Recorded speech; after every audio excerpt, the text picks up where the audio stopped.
하나님께서 오늘 우리에게 주시는 말씀은 구약 성경 열왕기하 7장 3절에서 10절 말씀입니다. 열왕기하 7장 3절에서 10절 말씀 교독하도록 하겠습니다. 성문허교에 나병 환자 4사람이 있었더니 그 친구에게 서로 말하되 우리가 어찌하여 여기 앉아서 죽기를 기다리랴. 만일 우리가 성으로 가자고 하면 그놈에는 죽임이 있으니 우리가 거기서 죽을 것이요 만일 우리가 여기서 먹으면 역시 우리가 죽을 것이다. 그런즉 우리가 가서 그들에게 하자.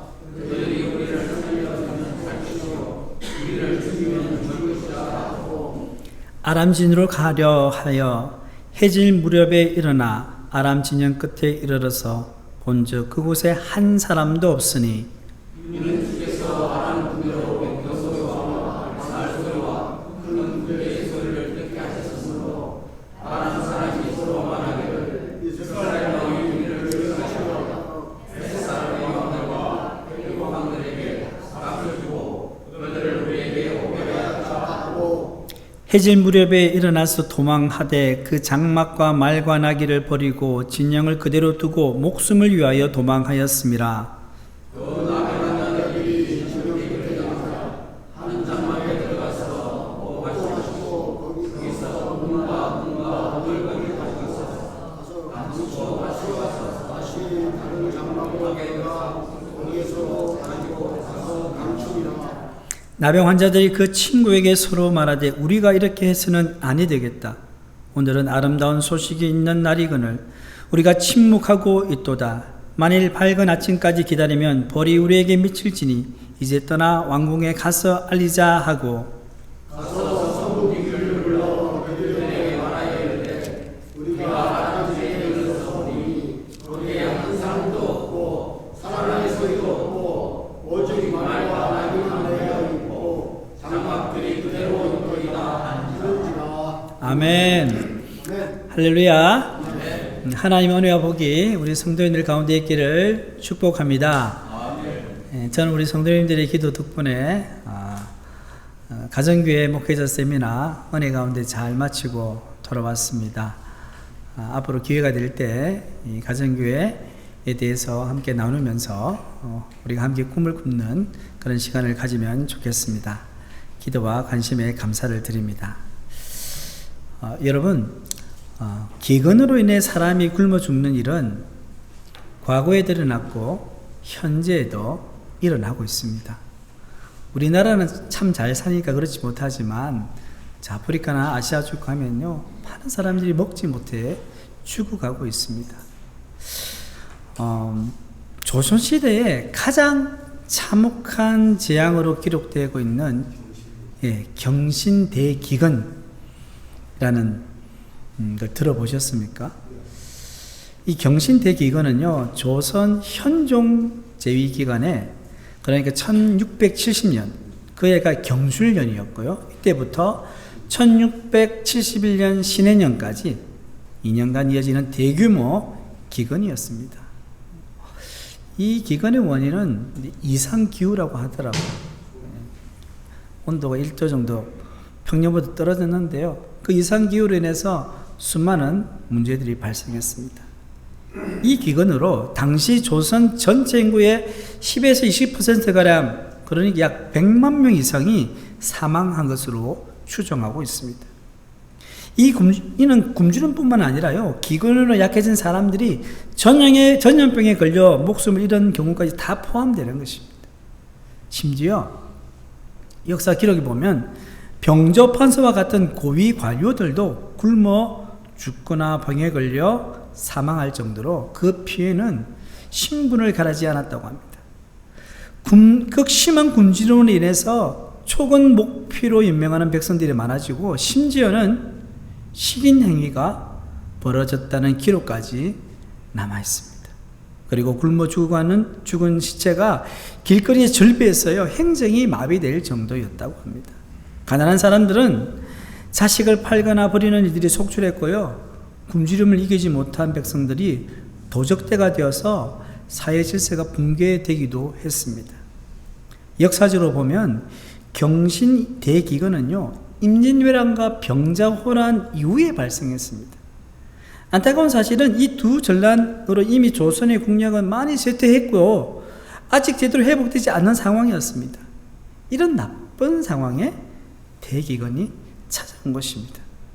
그러니 조정이나 백성이든 모두가 이를 대체할 여력이 없었습니다. 심지어 조선왕족 실록에 따르면요, 외란이나 호란을 겪은 이 노인들이 뭐라고 이야기하냐면요, 이런 끔찍한 상황은 태어난 이후 보지도 듣지도 못한 일로 참혹하게 죽어나간 것이 임진영과 병자는보다 더하더라고 했을 정도였다고 합니다. 여러분, 오늘 본문 말씀은요, 이와 비슷한 혹독한 기근 가운데 놓여있는 북이스라엘 사마리아 성을 그 배경으로 하고 있습니다. 북이스라엘은요, 이웃나라 아람과 여러 차례 전쟁을 치렀는데 그때마다 엘리사 선지자 때문에 승리할 수 있었습니다. 그런데 또다시 이 아람 군대가요, 쳐들어왔어요. 이번에는 북이스라엘 이 수도인 사마리아 성을 포위해 버린 거예요. 자, 아람 군대가 성을 포위한 시간이 길어질수록 어떻게 됐을까요? 비축되어 있던 보급품, 식량들이 바닥을 드러내기 시작했습니다. 성 밖으로 나가야 식량을 구할 수 있는데 그럴 수도 없었습니다. 자칫 잘못했다가는 아람 군대가 성을 함락시켜 더 큰 피해를 입을 수도 있었기 때문입니다. 시간이 흐를수록 기근으로 인한 백성들의 고통은 점점 더 커져만 갔습니다. 오늘 본문 앞선 말씀에 열왕기 6장 말씀을 보면요, 기근이 얼마나 심각했는지를 보여줍니다. 열왕기하 6장 25절 말씀을 우리 함께 읽겠습니다. 아람 사람이 사마리아를 에워싸므로 성중이 크게 줄여서 나귀 머리 하나에 80세겔이요 비둘기 똥 4분의 1갑에 5세겔이라 하니, 율법에 따르면 나귀는 먹을 수 없는 부정한 동물이었습니다. 그런데 나귀 머리 하나가 얼마라고요? 은 80세겔입니다. 여러분, 은 1세겔이요, 그 당시 일반 노동자들의 4일 품삯이요. 4일 품삯. 그렇다면 은 80세겔은 노동자의 320일의 품삯이니까 거의 1년 연봉 아닙니까? 여러분, 낙이 한 마리도 아니고 낙이 머리, 여러분 동물의 머리 뭐 먹을 게 있습니까? 그런데 그게요, 그 1년치 품삯을 줘야 할 정도로 음식이 귀했다는 것입니다. 그리고 비둘기똥 4분의 1갑이라는 말이 있는데요, 이 주석가에 따르면요, 실제로 비둘기의 배설물을 의미한다고 보지 않습니다. 왜냐하면 누가 비둘기 배설물을 먹겠어요, 그죠? 이거는 비유적인 표현이에요. 비유적인 표현인데 식용으로 사용하지 못할 정도의 변변치 않은 식물의 열매를 말한다고 합니다. 우리 이렇게 표현하잖아요. 그런데 4분의 1갑이라는 것은요, 이 양을 리터로 환산하면요 1.2리터예요. 이게 평소에는 먹지도 않는 그런 식물의 열매 1.2리터가 얼마라고요? 5세겔. 5 곱하기 4 하면 얼마입니까? 20일 품삯을 줘야 그런 열매를 먹을 수 있다는 거죠. 이 두 가지 사례를 감안할 때 사마리아 성에 벌어진 기근의 참상은 얼마나 심각한지 우리가 어느 정도 가늠하여 볼 수 있습니다. 그런데 이것이 끝이 아닙니다. 아까 조선시대 경신대기근 기간 먹을 것이 없어 식인행위가 있었다고 하지 않았습니까? 그런데 사마리아 성에도 똑같은 일이 발생했습니다. 두 여인이 이스라엘 왕 앞에 찾아와서 재판을 해달라는 겁니다. 그 사연은 이렇습니다. 너무 굴주진 나머지요, 아들을 가진 두 여인이 서로 각자의 아들을 잡아먹자고 합의를 한 거예요. 근데 한쪽 여인이 상대방 여인의 아들을 잡아먹고 난 이후에 변심하고는 자기 아들을 숨겨버린 거예요. 그래서 왕을 찾아온 여인이 상대방 여인을 고발하는 거예요. 여러분, 너무나도 처참하고 안타까운 일이 아닙니까? 이 자식과 관계있는 분쟁이라는 점에서 보면 어떤 사건이 떠오릅니까? 솔로몬 시대에 서로 자신의 살아있는 아기의 어머니라고 주장했던 두 여인 재판 기억하시죠? 솔로몬의 재판이죠. 앞선 이 솔로몬의 재판은요, 어머니의 모성에 의해서 해결된 재판 아닙니까? 근데 본문의 재판은요, 해결 그 자체가 불가능한 사건이었습니다. 뿐만 아니라 기근으로 인해 인간의 가장 고귀한 성품 가운데 하나인 모성애마저도 상실한 당시 사마리아의 실상을 고발하고 있습니다. 이처럼 사마리아는 기근 때문에 자기 자식을 잡아먹는 모성애와 일년조차도 통하지 않는 세상이 되어버렸습니다. 이런 일이 왜 발생했을까요? 그것은 북이스라엘이 하나님을 떠나 범죄하고 회개하지 않았기 때문입니다. 이런 경우를 하나님은 모세를 통해서 신명기 28장에 잘 기록해 놓습니다. 그때 이 신명기 28장은요, 축복과 저주에 대해서 이야기하는 말씀입니다. 너희가 하나님의 말씀을 잘 지키면 내가 이런 복을 줄 것이다. 그러나 너희가 하나님을 떠나고 범죄하면 이런 저주를 받을 것이다. 기록되어 있는 거예요. 근데 신명기 28장 53절에 보면 바로 사마리아 성에서 일어나는 사건이 그대로 나와 있습니다. 같이 읽어보겠습니다. 내가 적군에게 에워싸이고 명렬한 공격을 받아 곤란을 당함으로 내 하나님 여호와께서 내게 주신 자녀 곧 내 몸의 소생의 살을 먹을 것이라. 아멘.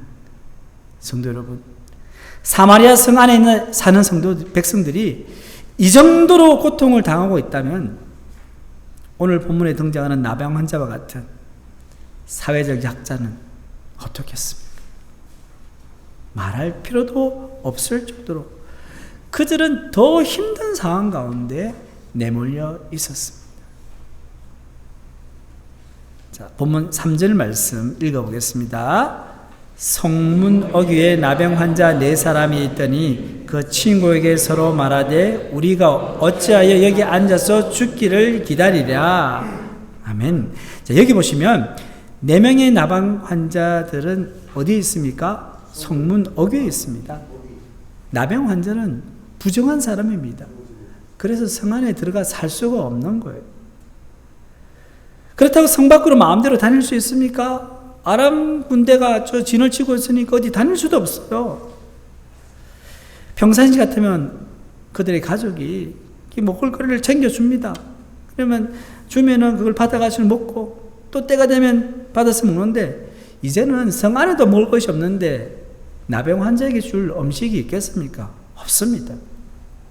가만히 있으면 죽을 수밖에 없는 상황에서 이 4명의 나병 환자들은 서로 살 길을 모색합니다. 성 안으로 들어가려고 하니까 어떻습니까? 들어가봤자 먹을 것이 없어요. 그렇다고 성문 어귀에 아무것도 하지 않고 가만히 있으려니까 그래도 죽을 거예요. 그러다가 이 나병 환자들은요, 그래 좋다. 아람 군대에게 항복하고 그들에게 음식을 얻어먹자. 그런데 여러분, 항복하면은 죽을 수도 있어요. 물론 살 수도 있겠죠.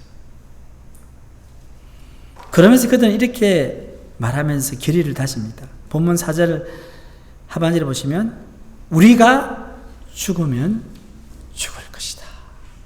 여러분, 이 말을 들으니까 뭐가 생각납니까? 에스더가 유대민족을 살리기 위해서요, 죽음을 무릅쓰고 아하수에로 왕에게 나갈 때 죽으면 죽으리라. 바로 그 마음으로 간 거예요. 목숨 걸고 나병 환자들은요, 모험을 감행했습니다. 자, 본문 5절 말씀 읽어보겠습니다.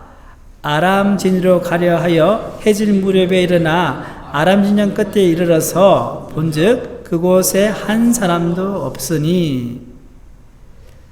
여러분, 아무리 목숨을 건 모험이라 할지라도요, 그래도 밝은 대낮에 가는 것은 너무 무모한 일이에요. 그래서 그들은요, 언제 갑니까?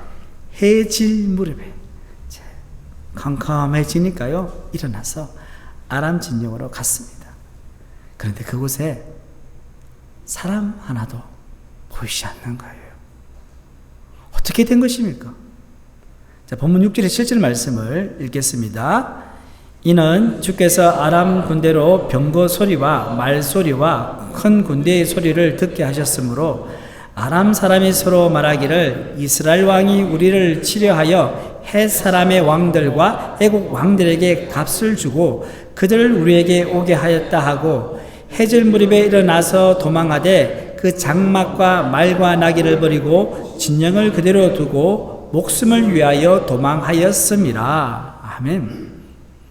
아람 군대가 병거와 말소리와 큰 군대 소리를 듣고 도망한 때가 언제라고 합니까? 해질 무렵입니다. 이는 나병 환자들이 아람 진영으로 가려고 일어날 때와 같은 시간입니다. 무슨 말입니까? 본문 6절에 주께서라고 말씀하면서 시작합니다. 하나님께서 나병 환자 4명이 일어나 진영으로 가는 그 발걸음.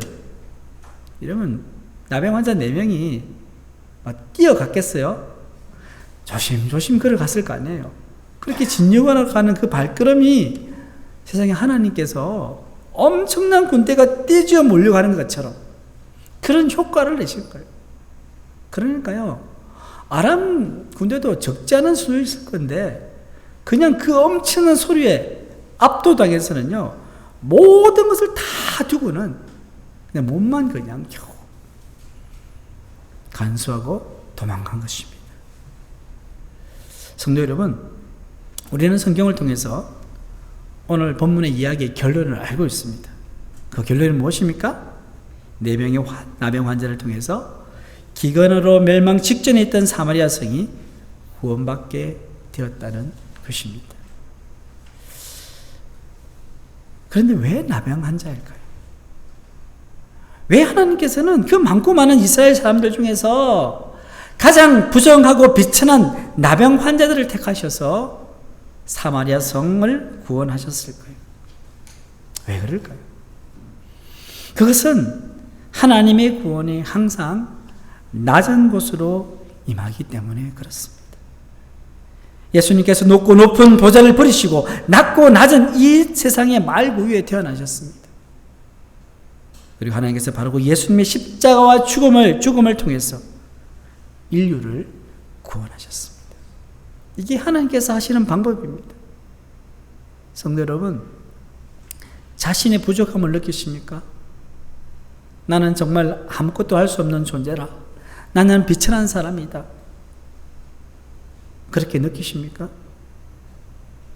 그러면 겸손히 하나님 앞으로 나가시길 바랍니다. 하나님은 겸손한 자를 가까이 하시고요, 교만한 자를 멀리 하십니다. 그렇게 하나님께 가까이 갈 때 하나님께서는 우리를 통하여서 하나님의 구원을 이루십니다. 또한 우리 주변에 사회적으로 약하고 소외가 당하는 자들이 있습니까? 저 사람은 어떻게 저렇게 살지? 마음의 상처와 아픔을 가진 자들이 있습니까? 그냥 그들을 그대로 내버려 주지 마십시오. 그들에게 가서 하나님의 사랑과 은혜를 한번 나누어 보시길 바랍니다. 여러분, 물이 낮은 곳으로 흐르는 것처럼요, 하나님의 사랑과 은혜는 낮은 곳으로 흘러가서 놀라운 구원의 역사를 일으켜 세우시는 겁니다. 복음을 전하는 일, 여러분 한번 해보십시오. 약한 자들, 어려움에 처해 있는 자들, 복음을 받아들일까?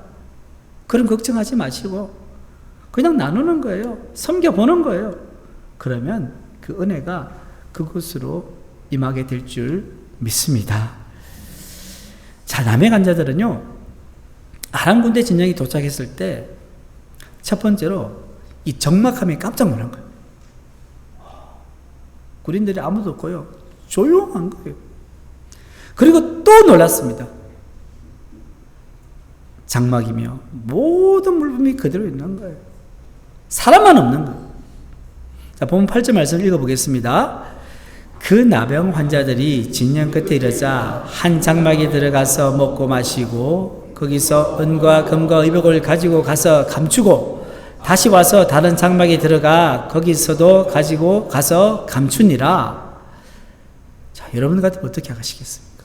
장막에 들어가니까요, 온갖 음식들이 있는 거예요. 요리를 딱 해놓은 음식이 막 김이 모락모락 나고 있는 거예요. 며칠을 굶은지 모르겠습니다. 정신없이 그냥 먹는 거예요. 자, 먹고 나니까 배가 부르잖아요. 배가 부르면 이제 눈이 밝아지는 거예요. 보니까는 금은 보화가 있고요, 좋은 옷들이 있는 거예요. 야, 이거 팔면 큰 돈이 되겠다 하면서 그냥 장막에 들어가서는 그런 금은고 보화와 옷을 다 모아가지고 여기도 숨기고 저기도 숨겨놓고 너무나 행복하고 기뻐하고 있었어요. 자, 그런데요, 갑자기 이상한 생각이 드는 거예요. 기분이 이상한 거예요. 기분이 싹 사라지면서요, 잊었던 사마리아 성에 굶주려 죽어가는 동족이 생각났던 것입니다. 자, 본문 9절 말씀 읽겠습니다. 나병 환자들이 그 친구에게 서로 말하되 우리가 이렇게 해서는 아니 되겠도다. 오늘은 아름다운 소식이 있는 날이거늘 우리가 침묵하고 있도다. 만일 밝은 아침까지 기다리면 벌이 우리에게 미칠지니 이제 떠나 왕궁에 가서 알리자 하고. 여기 보시면 나병 환자들은 값없이 얻은 풍성한 식량에 대한 소식을 뭐라고 이야기합니까? 아름다운 소식이라고 말합니다. 자, 아름다운 소식은 뭘 이야기합니까? 굿뉴스, 좋은 소식을 말합니다. 왜냐하면 아람 군대가 남겨두고 간 이 식량은요, 지금 사마리아 성에 있는 모든 백성들이 다 먹고도 남을 만한 그런 많은 식량이었기 때문입니다. 그런데 나병 환자들은 자신들의 배고픔을 채우고 자신들의 미래를 위해서 금은과 의복을 숨겨 놓았습니다. 침묵하고 있었습니다. 그들은 이렇게 고백합니다. 우리가 침묵하고 있도다. 이 아름다운 소식이 있는데 그냥 자기들만 누리고 있다는 거예요. 그들은 자신의 모습이 잘못된 것임을 깨달았습니다. 그리고는 그들은 이 아름다운 소식을 알리고자 아람 진영을 떠나서 사마리아 성으로 향해 갔습니다. 본문 10절 말씀 읽겠습니다. 가서 성읍 문지기를 불러 그들에게 말하여 이르되 우리가 아람 진에 이르러 보니 그게 한 사람이 없고 사람의 소리도 없고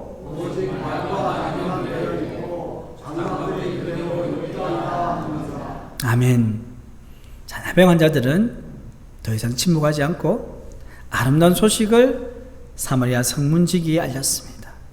그리하여 사마리아 성은 극한 기근에서 구원받을 수 있었습니다.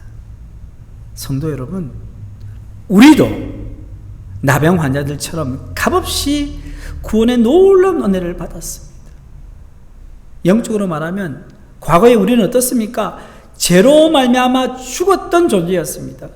무엇으로 채울 수 없었던 영적 공허 가운데서 세상의 것들에 취해서 비틀거리며 살았던 인생이었습니다. 그런데 말로 형용할 수 없는 예수 그리스도의 십자가와 부활의 은혜로 우리는 영생을 얻어 하나님의 자녀가 되었습니다. 믿으십니까? 우리는 하나님의 자녀가 되었습니다. 그런데 우리 주변에 있는 사람들은 어떻습니까? 그들도 내가 누리는 영적인 평안과 기쁨을 누리고 있습니까? 나의 가족과 친지와 이웃이 예수님을 알지 못해 지옥을 향해 내달리고 있는데 가만히 내버려 둘 것입니까?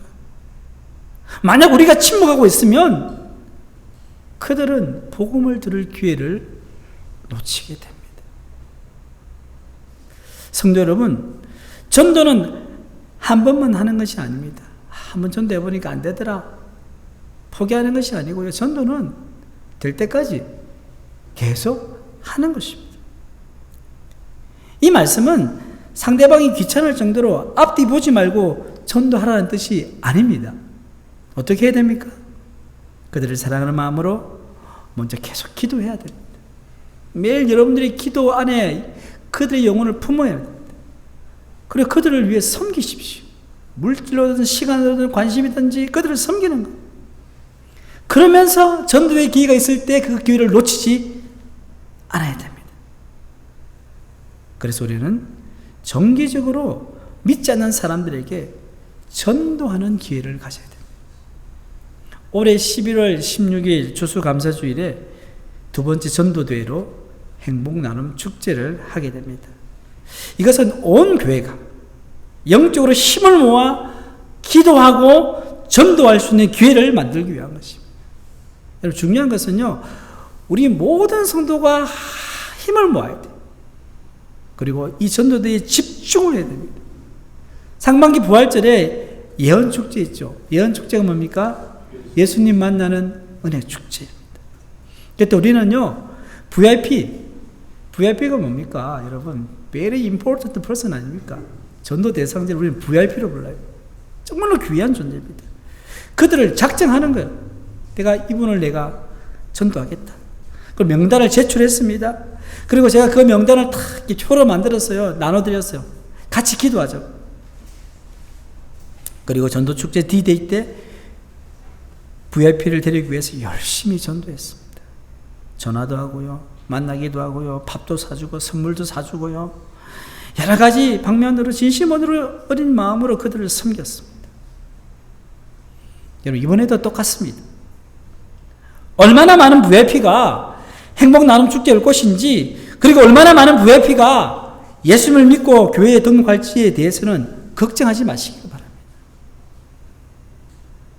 전도의 열매를 맺게 하시는 분은 하나님이십니다. 같이 한번 읽겠습니다. 같이 읽겠습니다. 전도의 열매를 맺게 하시는 분은 하나님이십니다.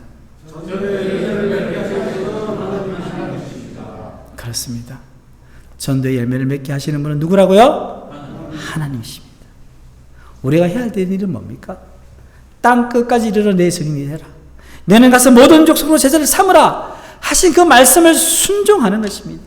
주 예수를 믿으라. 그리하면 너와 내 집이 구원을 얻으리라. 그 약속의 말씀을 붙잡고 전도하는 것입니다.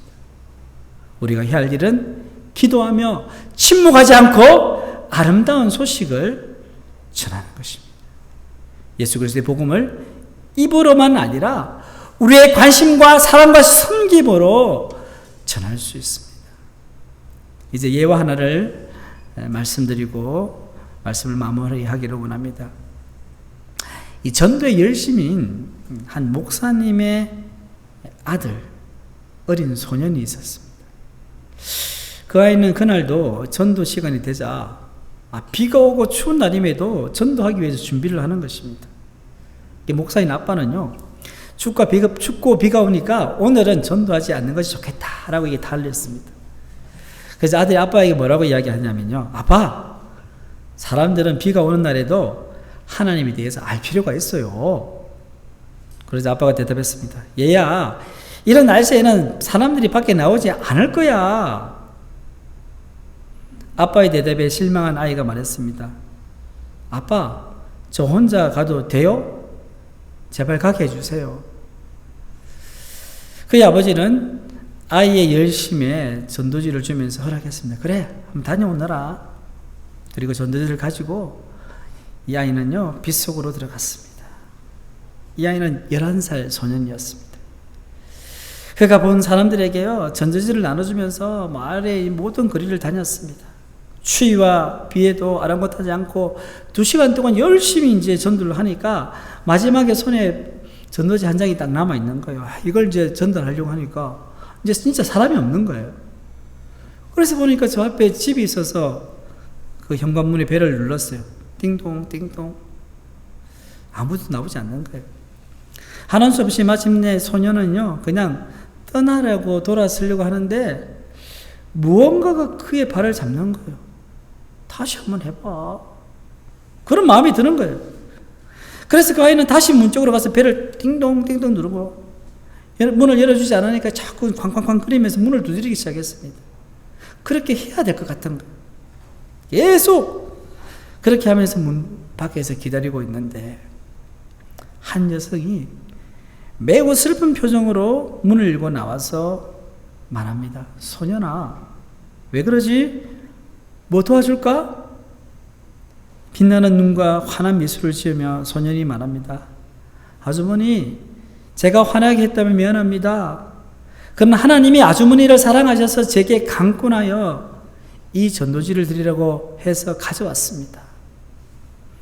그러면 그 소녀는 그 전도지를 그 아주머니에게 주고 돌아갔었습니다. 그리고 시간이 지났습니다. 다음 주일 아침에 이 소년의 아버지인 목사님이 이 설교단에서 계셨는데요. 예배 중에 이런 말씀을 하셨습니다. 혹시 여러분들 중에 간증하고 싶은 분이 있으시면 나와서 간증해 주세요. 그때 조심스럽게 교회 뒷줄에서 한 부인이 떡 일어나더니 나와서 간증하기 시작합니다. 그의 간증 내용은 이렇습니다. 그녀는 얼마 전 남편을 잃고 큰 슬픔 가운데 있었는데 유난히도 춥고 비 오는 날에 우울감이 확 찾아오는 거예요. 내가 이렇게 살아서는 뭘 할까 하면서 목매어 자살하려고 했다고 합니다. 자, 목매어 죽으려 하는 그 순간에 갑자기 쾅쾅쾅쾅 문소리가 들리는 거예요. 그래서 조금 내가 나가지 않으면 이제 그 사람 가겠지 싶어서 계속 기다리고 있는데 계속 놓고 소리가 들리는 거예요. 하는 수 없이 이제 내려와서는 나가보니까 이 천사와 같은 아이가요, 전도지 한 장을 탁 주는 거예요. 그 이후에 그 여인은요, 전도지를 딱 받아보고는 예수 그리스도의 복음을 듣게 된 거예요. 그리고 예수님을 믿으려고 작정했습니다. 그리고는 교회에 나온 것이라고 했다고 합니다. 사랑하는 성도 여러분, 오늘 예화의 소년처럼 전도할 기회가 있을 때를 놓치지 말고 전도하시기를 바랍니다. 하나님께서 내 마음에 감동을 주신다면 침묵하지 말고 복된 소식을 내가 사랑하는 사람들에게 전해야 합니다. 그리하면 하나님께서 우리의 기도와 전도를 통해서 영원 구원의 열매를 맺게 해 주실 줄 믿습니다. 이와 같은 놀라운 구원의 역사가 오늘 이 자리에 계신 모든 성도님들의 전도 현장에 일어나시기를 주님의 이름으로 축원합니다. 하나님 아버지, 감사합니다.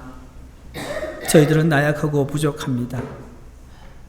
하나님의 놀라우신 그 구원의 은혜를 받았건만 우리는 잠잠히 침묵하며 그리스도의 복음을 전하지 못할 때가 얼마나 많습니까? 이제는 작정하고 하나님 복음 전하기를 원합니다. 추수감사절이 있을 행복 나눔 축제, 우리가 축제를 위해서 우리가 부활표를 마음에 작정하고 품고 기도하게 하시고 그들의 복음을 담대하게 전할 때 하나님 놀라운 구원의 역사, 생명의 역사가 일어날 수 있도록 주님 역사하여 주시옵소서. 이 모든 말씀 우리 예수님의 이름으로 기도드립니다. 아멘.